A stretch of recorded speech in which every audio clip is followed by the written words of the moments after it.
Sorry. Hey, I wanted to say to the young lady about your trauma. You have to forgive your father and your mother. You can't be angry anymore. You have to let go of your anger. The therapist, they're not going to be able to help you. They're broken people themselves. They can't Mm. help you. It's a spiritual battle that you're dealing with inside of you, and you have to forgive your. See the love that you can receive. It's through your parents, through your father especially. So you have to forgive and understand that you have to forgive and let go of all of that.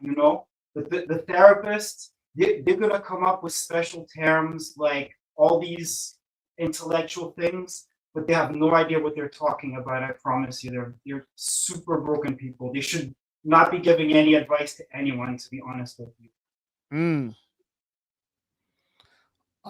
Damn, that was kind of deep. I do agree that we gotta forgive because I got trauma too. I never talk about my trauma, but my mom abandoned me when I was younger, and it hurt me for a long time. You know what I'm saying? Not having my mom. I don't know you needed your trauma, but I was just gonna kind of just piggyback on the idea that I had to forgive my mom and not take it personally that she didn't want me and that I wasn't good enough. A lot of people could take that route that something's wrong with you. And it was one of the best things I did. And I didn't even forgive her for her. I forgave her for me. That I didn't have any hidden anger. Because what it is that once I forgave her, I didn't lash out to the world anymore and project that to the world.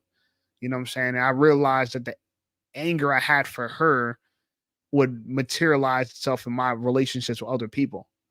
So, you know what I'm saying? I would be lashing out at people like I felt unappreciated by people because I didn't feel appreciated by my mom. And so that's kind of the weird thing. You got to kind of just like, yeah, and I can't really give full advice. I'll just try to tell you how I dealt with it.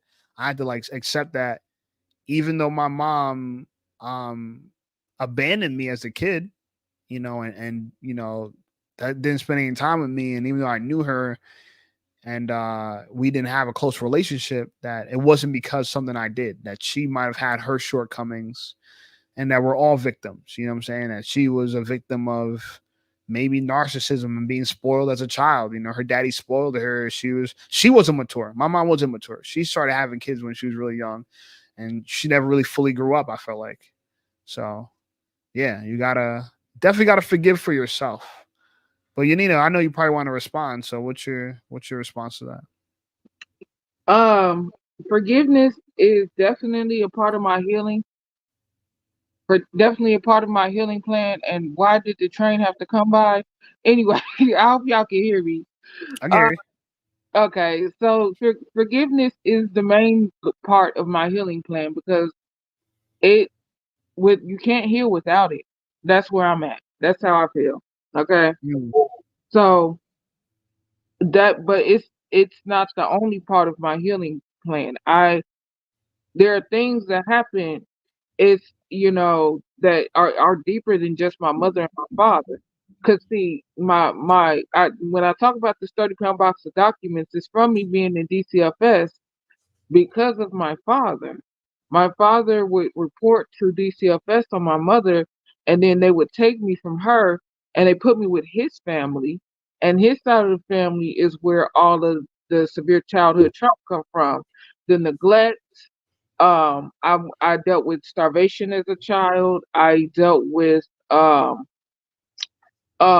different types of trauma with them as a child. And then from them, I moved on to a foster family, went through trauma with the foster family from the ages of 5 through 12. And then from that, they moved me back with my abusive aunt, my dad's sister, who abused me, and she was still the neglectful person that she was when I was a 3, 4-year-old child living there in that house with them. And then from that, I went to foster the group homes, and there I dealt with abuse there. So it's like a whole gambit of abuse from different areas and different like scenarios and settings that I'm working on healing from. So forgiveness is definitely core, but it's not the only step that I know I need to take. Yeah, it's the same for everybody today because things are so broken that especially once you said the DCFS, once the institutions get involved, it just makes things so much worse. And they they have no idea what they're doing, you know. But your parents, it's just that they didn't know any better, you know. And evil is very strong today, and it's trying, you know, people we don't. There's only so many humans that have values that try to that are successful in sharing with other people, you know. And there's a lot more bad than there is good, unfortunately. But you know, you can overcome this. You can forgive them, and you can take control of your life again, and you'll be reborn. You know, you can leave. You know, you wherever you are, you can move forward. You can build yourself.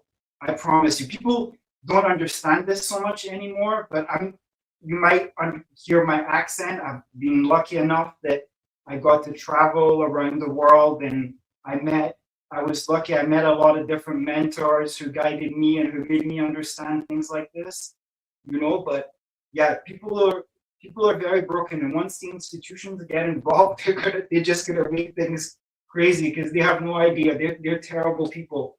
But you have to forgive. You have to forgive your father, and then you have to if you have any, you know, your mother.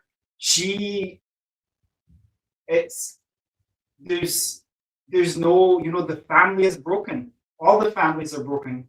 You know, you can look around, it's everybody, you know. But we have to overcome this so we can still have something good that we can keep, that we can go forward and have a great country still, you know. I think that's actually great advice. Is when I was going through my depression back in like 2018, you know, one of the things that helped me get out of it, and it felt like a nightmare every morning, every day. You know what I'm saying? I just felt like I was in a slump, midlife crisis, didn't know what to do with myself. I read a book called Man's Search of Meaning by Viktor Frankl. And he was a man who survived the Holocaust, but unfortunately his whole family was killed, his wife, his children, his aunts, uncles, mothers. And he literally did burials and gas chambers for them and made gas chambers for them. And he still found a way to kind of triumphant through that experience. And he found a way to still be happy, even though he's living, like you could kind of say, the worst nightmare a person can live. And the whole point of it was he felt free because he chose his happiness. And that's kind of when I realized back then that happiness is a choice as well. That you could choose to be happy, right? That it's a power that no one could give to you. It's something that you got to decide for yourself. And when he said that to me, I really realized, like, you know what? You're right. I don't have to choose to sob and be hurt about this all day, every day, because I was hurting. You know what I'm saying? I didn't know what to do in my life. But so now I still look at that as like, yo, like I could decide that, you know what, even though all this bad stuff is happening to me and I'm not in the best place and life is miserable, I can say to myself, like, you know what? I still got a chance to live. I still got a chance to be. And that's enough. You know what I'm saying? That's enough. I don't need the perfect family. I don't need the perfect scenario. And so yeah, I don't know if that helps, but I check that book out though, Yanina. I think it's a great book. It's called Man's Search of Meaning by Viktor Frankl. He taught me how to be happy after he survived the Holocaust with a lot less than all of us. You know what I'm saying?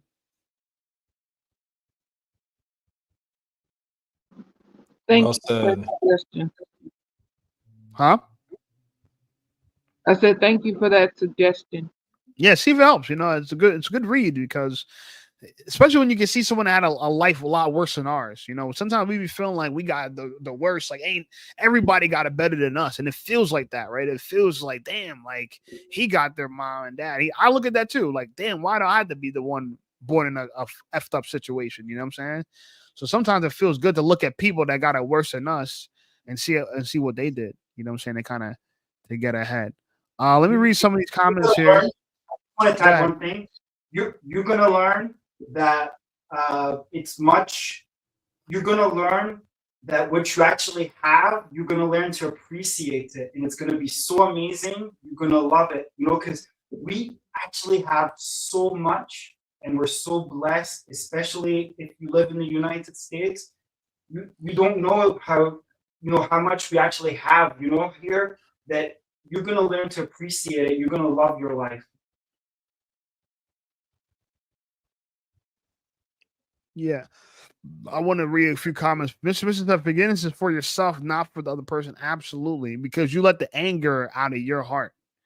What did Martin Luther King say? Like, what I'm saying? Anger is too big of a burden to bear. It's one of those, what I'm saying? Hate and anger. I think he said hate is too big of a burden to bear. Yeah. It weighs on you. That's why when you see people mad and miserable, my dad used to tell me, like, thank yourself that you have a limited amount of exposure to them. That, if someone with road rage or yelling, hey, they drop some racial slur, just be thankful that you don't gotta go to bed next to them every night. You know what I'm saying? These people are miserable, you know what I'm saying? They're ruining their families. Thank God you ain't part of that. Alberto says, my dad was an alcoholic and he was battling his own demons in life. I used to think that we were a burden to him, and in the background he was going through some trauma from the army. Yeah, it's real. You know what I'm saying? You never know what anyone's going through. People, the one thing is true, bro, we're all suffering. To live is to suffer, but to survive is to find meaning in that suffering. I really believe that. So find meaning in that suffering. Maybe you could help somebody else. Mr. said, true. My father is old. He lived in the first 30 years of his life in the Jim Crow South. He experienced and saw all the lynching, segregation, hate crimes, and all that. It deeply affected him. Yeah, that's wild. Yeah. Can you imagine? Like, that's what I think we take for granted. We look at our trauma, and by the way, we all have trauma, right? And it all does weigh on us. But the minute we start looking at some of the things that our ancestors had to deal with, we're like, yo, man, it's laughable. Shit, we got it easy. You know what I'm saying? Because I still got Wi-Fi, you know what I'm saying, and high-speed internet. You know what I'm saying? These dudes, you know what I'm saying, had a lot less, Alberto said, stream got deep. You love y'all. Yeah, for real, man. Love all y'all, man. Shout out to you. I appreciate this. You know what I'm saying? We're lucky that we could have this congregation today, get together and talk about it. You know what I'm saying? Agent Crypto said, damn, we got a full house. Yeah, bro, you missed it. We had like 20 people up in here at one point. You know what I'm saying? So we appreciate everybody. Like, subscribe. You feel me? Shout out to everybody. Jack Morgan says, Anne Frank. Yeah, imagine what Anne Frank went through. You know what I'm saying? Hiding from them boys. I'm trying to come get her. It's a terrible thing. Mr. said, keep your mind open to new positive experiences. Don't ruin them trying to find a problem for every solution rather than the other way around. Absolutely. Absolutely. We got a few more. Dr. Trash, it was all my father's odd jobs, old jobs. They never even called him by his name. They just referred to him as Ninja to his face and dared him to say something under threat of lynching. Bro, can you imagine that? You know what I'm saying? Can you just imagine? American history is wild. Yeah, American history X for real. Jack says, suffer the joy. You know what I'm saying? Yeah, suffer the joy or through joy. Heck says, if every day was a sunny day, would you truly appreciate it? Gotta learn to dance in that rain, baby. Learn to appreciate the struggle. Yeah, the one thing I want to say about that really quickly, I had roommates for 15 months before I lived on my own. I got my own place now. And it was horrible. These people had all their own issues, and I had to deal with it. You know what I'm saying? They were suffering, alcoholics, this and that. And it was frustrating, bro. I wanted to really hurt some of them. One of my roommates, he really got under my skin, and I really wanted to hurt him. But I realized he was just dragging me into his mess. You know what I'm saying? I told myself that day, on those days, I was like, you know what? No matter what happens, I got to take the batteries out of the remote. And what that means is they could try to push your buttons, but nothing happens. You know what I'm saying? And that's how you got to treat life. Like, you got to be like rubber, not a sponge. You got to let people bounce off you and deflect them instead of absorb them. A lot of people have the negative energy. We absorb it, but anyway, that bad experience, I'm thankful for it because now that I live on my own for the last like 25 months, I could truly appreciate peace. Like coming home to an apartment that's empty and no one's there and looks exactly the same way I left it. When you have roommates, you come back, you don't know what you're going to come home to. It's chaos. Their friends over smoking, drinking, partying, someone in the bathroom taking a shower, taking a poop. You need to use the bathroom. I had to piss in Gatorade bottles because I was holding my pee for so long. Someone run up all the hot water, running out all the hot water. But now, I got a toilet. I don't got to share with nobody. I got piss and shit all day, right? Whenever I want. I can shower whenever I want. So I could appreciate it now because I remember not having that, so anyone else can relate to that and having, a bad experience that led you to appreciate a good experience? Yeah, all of my life it's been a challenge, and I used to be very bitter about it. I was very upset and angry. And then I realized everything that I went through, and trust me, I've been through a lot. I've been fighting against cults, against the New York City government, the New York City public schools, special education. They have seen horrible things. I've met horrible, evil people, but you know what? Everything that I went through was for a reason, and it's made me a much more resilient and stronger person, and I love the journey I've had, and I love my life, I know that all of the challenges that you go through, it's going to make you better. Anyone else had to have tragedy before triumph?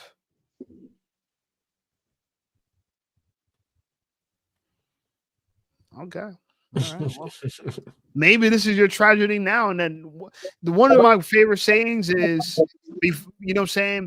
right before something great happens, everything all falls apart. So if you're in that part where everything's falling apart, just know something great is on the horizon, because it can't rain every day, all day, unless you're in London. You know what I'm saying? It just can't rain all day, every day. So the sun got to come up. You know what I'm saying? April showers bring what? You know what I'm saying? April showers. Okay. You feel me? Like, it going to rain now, but we about to see some, you know what I'm saying? Some roses and shit. Yeah. Some lilies. What's this right here? Project Pat said, gotta take the good with the bad, smile with the sad. Love what you and remember what you had. Yeah. Love what you got and remember what you had. Damn, Alberto, you listen to Project Pat, bro? What's 3-6? Oh yeah, bro. I mean, I love old school rap, man. 666 double fisting over here. Yeah, bro. I still got like my rap CDs too. Well, you got the CDs. Yo, damn, people don't got those no more. All right, guys, let's unwind here, man. This has been a great live, man. I let it run out. I don't miss my FaceTime call with that girl, the 36-year-old chick, whatever. I'm doing my job. It's all good. She could freaking wait. You need to get off these apps. Huh? You need to get off these apps. Bro, if I'm not on Hinge, I don't know how I'm gonna find me a black queen. You know what I'm saying? I work in an all-white area, bro. You know what I'm saying? I'm just telling you the truth. And I don't mind a white queen, you know what I'm saying? But I don't tend to appeal to the white queens. I know a lot of people think black guys get all the white girls. Not my experience, you know what I'm saying? And I ain't something that's hard to look at, you know what I'm saying? So I'm talking from an above average standpoint. Anyway, guys, let's end the live with something positive, a positive note, one by one. Let's say something positive. I'm gonna let FitnessDadDani, he gonna go last because he just been the most positive person today. So how about Alberto? You go first. Something positive to take the live with. I just look forward to another day. Set some goals that you can achieve, and basically just keep your head up. Okay. Because it could be worse. Facts. Yanina. Positive. Well, at least we can still breathe oxygen. Breathing. You're above ground. You're not below. Yeah, because can you imagine drowning? It sounds like a terrible death. Maquetta. trying something new. Like I said, this is my first time doing a live, and it's pretty great. Got to Yeah, talk. how was this for first live to join, right? It was. Damn, what a good live to hop on for the first one. Yeah, we popped your live cherry. Oh God. There's blood everywhere. Conversations went everywhere. Somebody quick, get a rag. I'm glad you joined. Doxy, give us some positive. You know, get out there, get some exercise in. It's about to be summertime. Mm-hmm. You know, try to join some bike runs, do a marathon. Yeah, like you know, she said do some new experiences, but you know, definitely get some traveling in. And that's all really, you know, a lot of people going through a lot of stress out there in the world. So yeah, definitely no complaining. Yeah, I'm gonna finish my live with I'm gonna finish my part and I'm gonna let Danny, he gonna finish the sermon. I just want to thank Jack. He donated $1, man. Appreciate you, my brother. And thank you. I'm gonna finish the positive where you could do something positive like my brother Jack, helping out people in need and make real change in the world. I know we think that these lives are for fun and games, but you guys know that I got a voice, I got an audience, and this helps us get the word out there, and we can help a lot more people with having these conversations. You know, people will watch this on a replay, and maybe it'll make their day brighter. So thank you guys for just being positive. I just want to say I'm grateful for you guys, grateful for my community, and I have people like you that could bring together. FitnessDadDani, you take it out, man. Take us out. Well, try to do good for yourself. Try to do good for the world. Have some self-love, you know, invest in yourself, and don't get discouraged by everything that's going on. You know, don't get caught up in all of that. Focus on yourself. Don't get caught up in anybody's anger or any of the nonsense turn off the TV, in fact. Just focus on learning, focus on your well-being, your fitness, all of that. It's very important that you have love for yourself, that you love yourself enough to do all that. Absolutely. Yo, man, you guys, it's been great. Our next live is on Tuesday at 9, Thursday at 9. Everybody, y'all all welcome back. It's been an incredible conversation, man. And please watch us on the live streams. Go, if you got friends and family, you know, show them what y'all talked about, that you had a good chat, good discussion. Maybe they could benefit from it. I appreciate everybody. I'll see you guys Tuesday if y'all want to join the live again. That's 9. And Thursday at 9. And check out some of my videos that's coming out this week, man. We got some heat coming this week. Legit. I appreciate you all, y'all. Y'all be safe. Enjoy y'all weekend. See you till next time. Peace.